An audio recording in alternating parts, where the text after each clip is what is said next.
Bismillahirrahmanirrahim. Assalamualaikum warahmatullahi wabarakatuh. Waalaikumsalam warahmatullahi wabarakatuh. Puji syukur atas kehadirat Allah Subhanahu wa taala yang senantiasa memberikan kita hidayah dan rahmatnya kepada kita semua, sehingga pada kesempatan ini kita bisa berkumpul di gubuk Madrasah Filsafat Institut Bojo Bima dalam rangka agenda kelas filsafat. Pada kesempatan ini kita berada di pertemuan ketiga, yakni dengan tema epistemologi Islam, di mana di pertemuan pertama kita sudah membahas pengantar filsafat. Pertemuan kedua kita membahas tentang epistemologi secara umum, dan pada kesempatan ini kita akan melihat bagaimana pandangan Islam terhadap epistemologi itu sendiri. Salam serta sholawat tak lupa pula kita haturkan kepada junjungan kita Nabi besar Muhammad SAW yang telah merubah peradaban umat manusia dari zaman yang biadab, di mana di zaman Zahiliyah mereka berani dan tega membunuh anak kandung sendiri, dikubur hidup-hidup, sampai zaman yang cukup beradab sehingga kita bisa berpakaian dengan sopan dan santun pada hari ini. Baiklah, tanpa perpanjang kalam, kita mulai dengan satu pikiran di mana apa sih perbedaan antara epistemologi Barat dengan epistemologi Islam. Kalau di Barat kita sudah bahas kemarin sebenarnya, karena yang hadir juga ini adalah peserta baru, jadi saya coba untuk uraikan kembali. Kalau di Barat itu lebih melihat kepada sisi rasionalisme sama empirisme. Empiris itu adalah kekuatan indera, di mana kebenaran itu dilihat pada asas indrawi. Sementara rasional itu dilihat dari segi rasio, akal. Juga di Barat lebih melihat pada skeptis, pengetahuan yang tidak pasti atau keraguan. Ada tokohnya, ada Immanuel Kant, John Locke, Descartes, ada Hegel, ada Karl Marx. Itu tokoh-tokoh di Barat berkaitan dengan epistemologi. Kali ini kita melihat corak pikiran Islam itu bagaimana sebenarnya. Nah, nanti kalian bisa simpulkan apa sih perbedaannya. Pertama, di Islam sendiri itu punya level pengetahuan. Kalau di Barat itu tidak punya pengetahuan langsung kepada sains. Sains, hasil eksperimen yang didapati itu dijadikan ilmu. Kalau kalian baca buku pengantar filsafat, maka definisi ilmu itu adalah yang ilmiah, yang dimana ilmu itu kalau dia sudah ilmiah, itu kalau ilmu di Barat. Beda halnya dengan di Islam. Islam sendiri dia punya level pengetahuan. Level pertama, ya,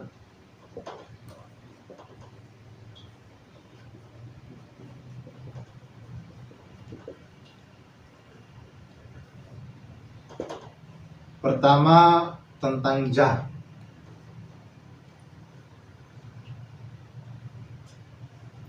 Jah dalam diskursus Al-Ghazali. Zal ini adalah orang yang tidak tahu, tapi dia tidak tahu bahwa dia tidak tahu. Itu jah. Makanya di zaman Rasulullah itu disebut jahiliyah. Asalnya jah. Zal itu orang yang tidak tahu, tapi dia tidak tahu bahwa dia tidak tahu. Lain bojonde tipadena bahwa ndai ngarewati padena.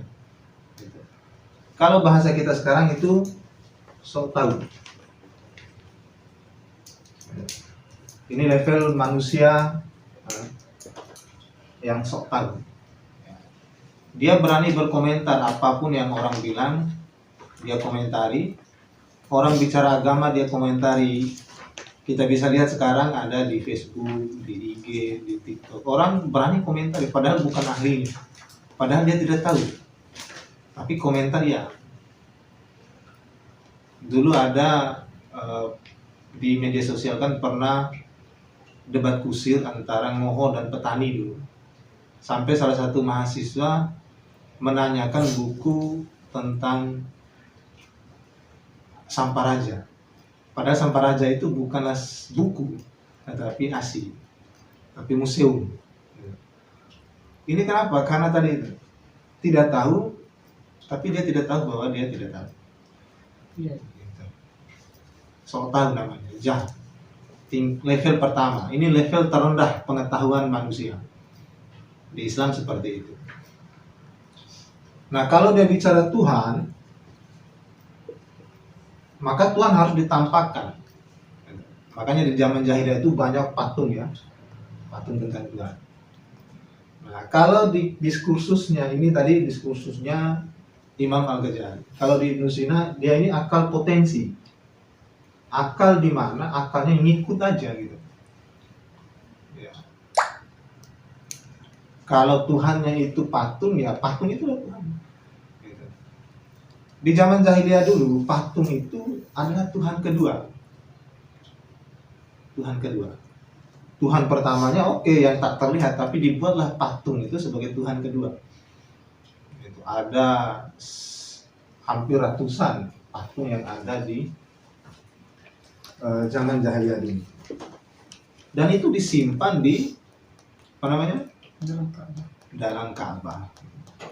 Disimpan di dalam Ka'bah. Patung-patung jahiliyah dulu. Nah, sebenarnya masalahnya itu adalah epistemologi. Masalah pengetahuan. Ya, tadi saya tidak mulai dari apa itu epistemologi ya, karena sebenarnya itu sudah di pertemuan sebelum-sebelumnya kita sudah bahas mengenai terminologi dan etimologi epistemologi itu sendiri. Jadi level pengetahuan itu di Islam ada level jahl. Yang kedua itu taklid.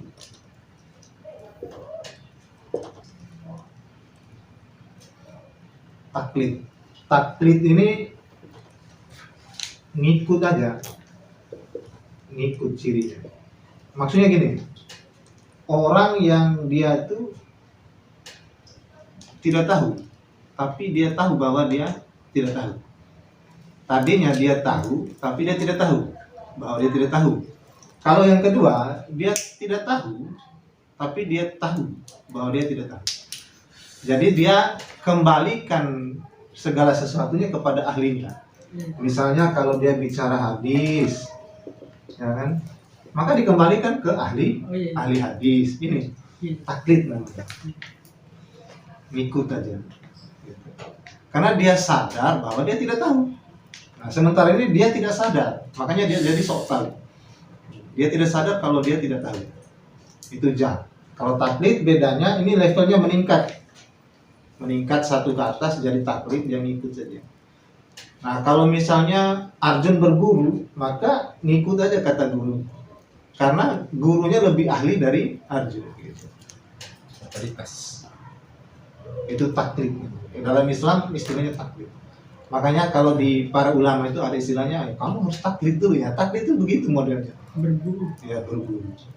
Karena dia sadar dia tidak tahu, jadi harus cari orang yang lebih tahu dari dia. Gitu. Itu pentingnya juga kesadaran seperti itu. Nah, ini level pengetahuan yang kedua, naik tingkat sedikit. Gitu. Di taklid ini naik tingkat sedikit. Nah, kalau di sains, ya kan, sains juga itu taklid ya sebenarnya. Misal kalau kalian tulis jurnal, itu pasti menurut A, menurut B, menurut C, ya kan, baru menurut kalian. Gitu. Sebenarnya itu taklid, mengikuti yang dahulu baru kalian menyimpulkan. Padahal sebenarnya di sains itu kan, kalau kalian tulis jurnal, makalah, skripsi, ya kan, di sana kalian tidak pernah periksa apakah hasil penelitian orang sebelumnya itu pas nggak, itu sesuai nggak dengan metode deduksi dan induksinya. Gitu. Tetapi itu tidak diperiksa kan, ngikut aja kan, gitu.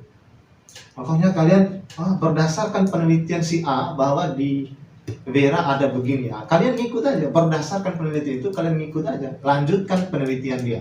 Padahal penelitian itu sah dan tidak sahnya kan belum diukur. Nah, itu namanya taklid. Level pengetahuan taklid namanya dalam Islam. Gitu. Yang ketiga ada zan. Zan ini kalau di istilah modernnya itu gosip. Nah, ini juga pengetahuan, ranah pengetahuan. Atau ya kira-kira. Kira-kira. Nah, kalau orang yang melakukan zan ini dalam Islam disebut, orang yang melakukan zan, yang melakukan gosip dalam Islam disebut ghibah. Membicarakan orang. Zan. Jadi zan ini kira-kira. Nah, kalau misalnya muzakir ini jalan sama cewek dan masuk ke dalam ruangan kosong berdua dengan cewek, dilihat oleh Iqbal. Nah, Iqbal langsung kira-kira. Itu pasti. Itu kira-kira gosip, langsung itu dibawa ke orang-orang, dikasih tahu lah si A, si B, jadi gosip. Itu pengetahuan zan namanya. Tidak ada bukti otentiknya, tidak ada bukti korespondensi. Kalau dalam ranah Aristoteles kan harus ada sesuai loh, pernyataannya Iqbal dengan kenyataannya harus sesuai, barulah jadi pengetahuan nantinya. Tapi di Islam ada level seperti ini, kira-kira ini gitu. Zan. Nah, atau Iqbal memberikan sesuatu kepada seseorang, misalnya mobil, muzakir pasti curiga, ini pasti ada sesuatu, ini kenapa dikasih mobil, bisa begitu. Apalagi kalau yang diberikan itu penerimanya adalah perempuan cantik. Nah, pasti ini sudah ada sesuatu yang terjadi sebelumnya ini sehingga diberikan mobil ini sebagai hadiah pasti. Ya, pasti gitu. Jadilah gosip. Kalau di dunia entertainment kan ada di insert, ada di silet, itu wilayah zan, itu pengetahuan zan. Nggak ada bukti otentik. Tapi anehnya, favorit anak-anak zaman sekarang, favorit orang tua zaman sekarang kan itu silet. Ya kan, siaran-siaran di silet, di insert itu kan favorit sekali. Bicara tentang artis-artis. Padahal itu pengetahuan yang tidak otentik. Hanya kira-kira aja. Misalnya Raffi Ahmad memberikan uang kepada Nikita Willy misalnya. Ya udah, apa yang terjadi? Nah, itu dimasukin dalam insert itu. Dimasukin ke dalam silet. Sebenarnya pengetahuan itu pengetahuan zan. Curiga, kira-kira itu gosip. Nah, kalau masuk ke orangnya jadi ghibah. Kita kalau bicara tentang zan jadi ghibah kita. Membicarakan tentang orang lain. Ya, apakah salah? Enggak sih. Ada benarnya. Karena kira-kira kan. Ada mendung misalnya. Berarti kira-kira nanti nih hujan ini. Itu juga zan itu. Tidak hanya bicara tentang orang sih sebenarnya. Ada petir misalnya, kira-kira ada yang disambar petir, ini kira-kira siapa?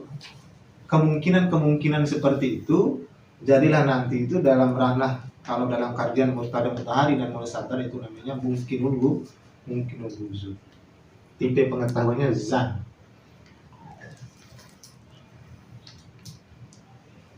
Yang ketiga ilm. Yang keempat ilm.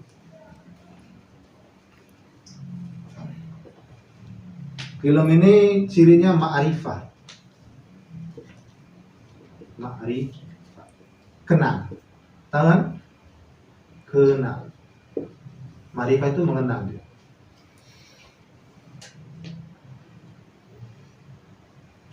Kapan ilm ini, ciri ilm ini, dia objektif dan subjektif.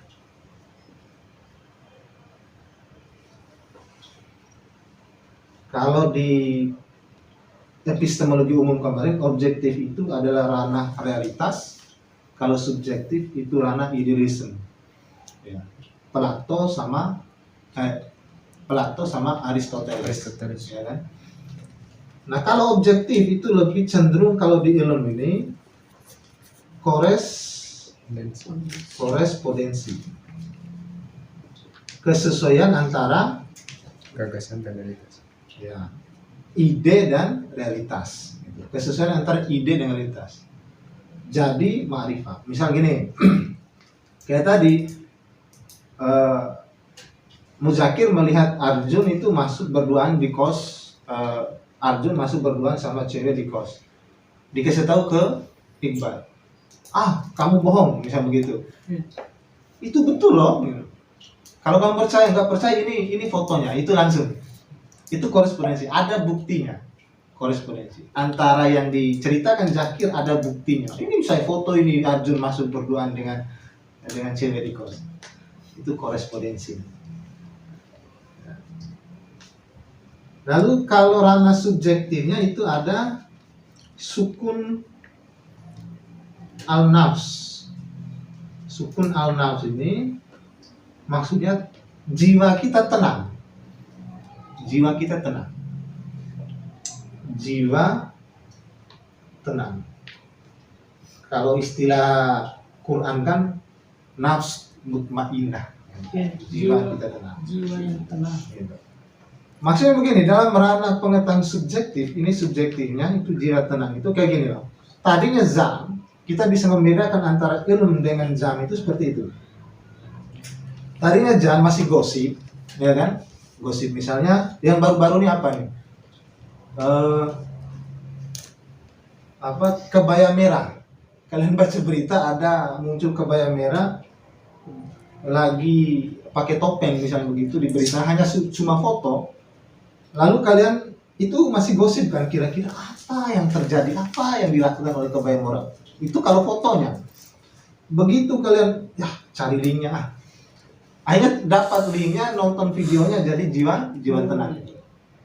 Maksudnya pengetahuan itu langsung kalian saksikan. Maka di saat itu mengakibatkan jiwamu tenang. Nanti kan kalau di perdebatan epistemologi itu, apakah pengetahuan itu sama dengan keyakinan? Maka di sini dia. Ketika jiwamu tenang, maka pengetahuan itu akan disamakan dengan keyakinan. Kamu yakin betul dengan pengetahuan itu. Ketika syarat jiwa tenang ini masuk pada diri. Tapi dia sifatnya subjektif, bukan objektif.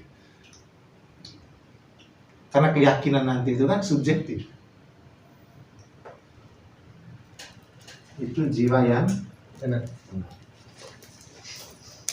Banyak contoh lain lah, kalian bisa contoh-contohkan itu masalah ilmu. Nah, ilmu ini itu menuai banyak pendapat. Apakah ilmu ini adalah ilmu atau sains? Nah, itu bisa kalian cari tahu sendiri tentang apa sih perbedaannya ilmu dengan sains. Apa sih perbedaannya pengetahuan sama ilmu itu? Nanti kalau saya bahas itu kan kita ke ranah sejarah dan bagaimana turunan perkembangannya. Kita tidak jadi bahas epistemologi Islam kalau bahas lagi itu. Tapi ilmu ini kalau di pandangan Barat itu tidak sama dengan sains. Kalau ilmu itu tidak sama dengan sains kalau dalam pandangan Barat. Tapi dalam pandangan Timur, ilmu ini lebih tinggi dari sains. Sains itu kan rasional empiris ya. Tapi kalau ilmu dia tidak hanya rasional empiris, dia masuk pada ranah metafisik. Itu level itu uniknya Islam itu. Uniknya ada level pengetahuannya. Kalau di Barat tidak ada. Sekalinya pengetahuan dia langsung pengetahuan.